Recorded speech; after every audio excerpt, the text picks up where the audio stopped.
Hi everyone and welcome back. To be honest with you, this is a video that I could not have made until now because ever since becoming pregnant and especially since becoming a mom, I have not been taking very good care of myself on any level. I've been putting everyone else's needs above my own at the expense of myself. And a few weeks ago, I was in a pretty low place. I even did a video called Stressed Mom where I talked about a lot of the things I have going on, and I just realized something needs to change. I cannot be the best mom, wife, daughter, YouTuber. I can't be the best anything if I don't feel good, if I don't prioritize myself. So these are some of the things that I have been doing that have already made a huge impact on me. I call them my self-care rituals because to me, they're more sacred than just a habit or a routine. So I hope this will connect with some of you out there watching and inspire you to start your own self-care rituals. When I apply my morning skincare, instead of just slapping the skincare on my face,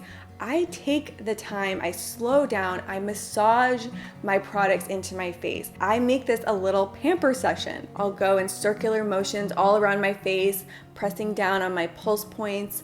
I'll stroke upward on my jaw and my neck to get that circulation going. I even got this new little facial massager tool that I use. I just roll it all around my face and it just helps get that blood and that circulation flowing. But more than anything, it makes this a special time of my day. In the evenings before going into bed, I warm up my body oil on this little mug warmer just so it's a little bit warm and it feels amazing going on my skin. And I give myself a body massage as I am rubbing the oil on. So I'll rub my feet, my legs. And so this becomes a relaxing and calming ritual that helps get me in that mindset for going to bed. And it just feels amazing. I slow down and I enjoy the things that I'm doing rather than just getting through them. I have made my morning cup of coffee a ritual. So I wake up 15 minutes before Carter so I can make myself the most decadent cup of coffee. I get fresh roasted coffee beans from a local coffee roaster that just smells amazing,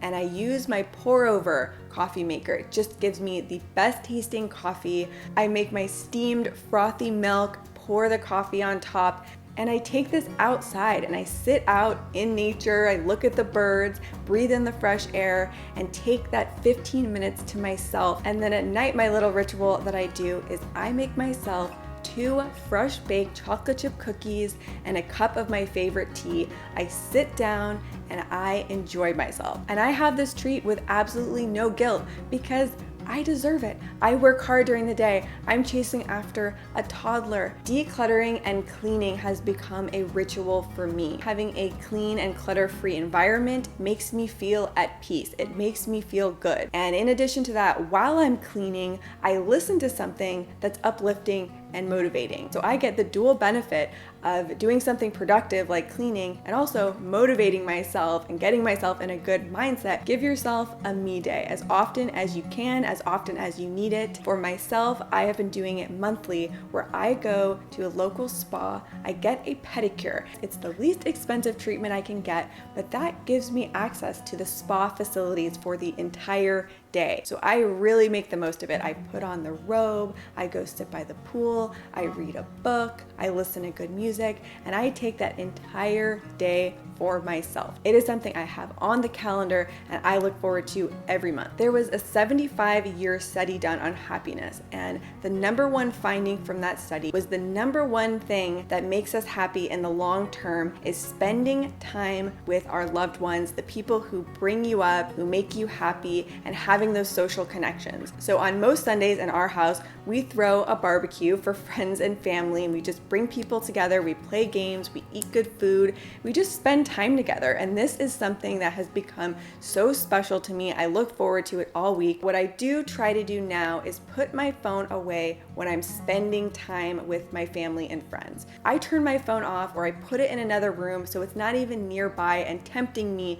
to check it. So I can be fully in the moment and engaged and not distracted by what's on my phone. I keep a worry journal. I write down the things that are stressing me out and I ask myself a few key questions. The first thing that I do is I ask myself, what mood am I in? I think one of the most powerful things you can do in your life is just be aware of your own mood and have the self-control to not analyze your life or your problems when you're in a bad mood, because when you're in a bad mood, everything is going to seem worse than it is. So that's not the time you want to be analyzing things. Come back to it when you're in a better place. I also follow this rule when I'm checking my email or checking my YouTube comments. I only will do it when I'm in a good mental place, because then I have that perspective. Next question I ask is, will this matter a year from now? When we're experiencing our problems, it's very easy to let them overwhelm us and become distorted with how important they are. Not only will this matter a year from now,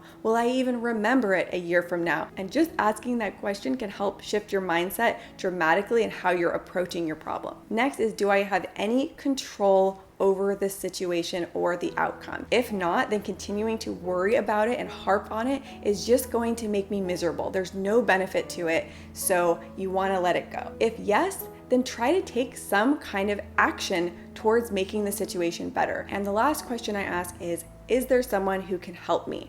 As a control freak, this is a very big step for me in coming to realize that sometimes I can't do it all on my own and I need help. If you're not happy with your body, look into hiring a personal trainer or finding a friend who wants to be your workout buddy. If you've been in a bad emotional place and you can't get yourself out of it, look into talking to a professional, a therapist. I realized that I needed help with Carter. I couldn't do it all. Watch him work full time. It was just too much. So I have hired a babysitter to come watch him for a couple hours a day, and just having that little bit of help, I think, is going to make a huge difference in my life. She's starting next week, so I will keep you guys updated if that does end up being the case.